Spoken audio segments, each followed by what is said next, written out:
যা গরম পড়েছে তাতে একটু পান্তা ভাত হলে কেমন হয়। তো চলো আজকে সেটাই বানাই। তো আজকে দুপুরেই আমি ভাতে জল ঢেলে রেখেছিলাম। পান্তা ভাতে জল ঢেলে যতক্ষণ ভাতটাকে ভেজানো যায় তত ওর টেস্ট বাড়ে। তাই আমি এর মধ্যে একটু গন্ধরাজ লেবু চিপেও ওইটা পুরোটাই দিয়ে দিয়েছিলাম হাঁড়ির মধ্যে, আর দিয়ে সব কিছু একেবারে ঢাকা বন্ধ করে ফ্রিজে ট্রান্সফার করে দিয়েছিলাম। এই যে দুপুরবেলায় আমি ভাতটা ভিজিয়েছিলাম, এটা বের করেছিলাম আমি সন্ধেবেলায়, একদম খাওয়ার একটু আগে আগে।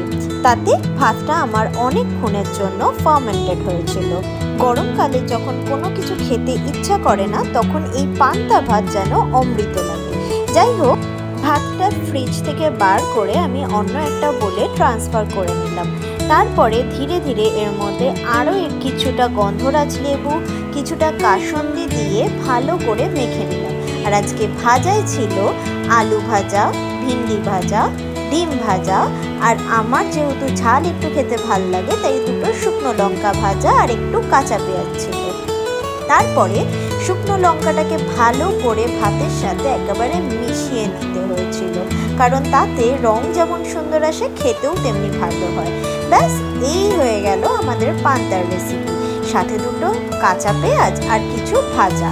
আর কি চাই, এই খেয়ে যা ঘুম আসে না, মানে অমৃত অমৃত। গরমের দিনে পান্তা ভাত খেতে কার কার ভাল লাগে জানি অবশ্যই।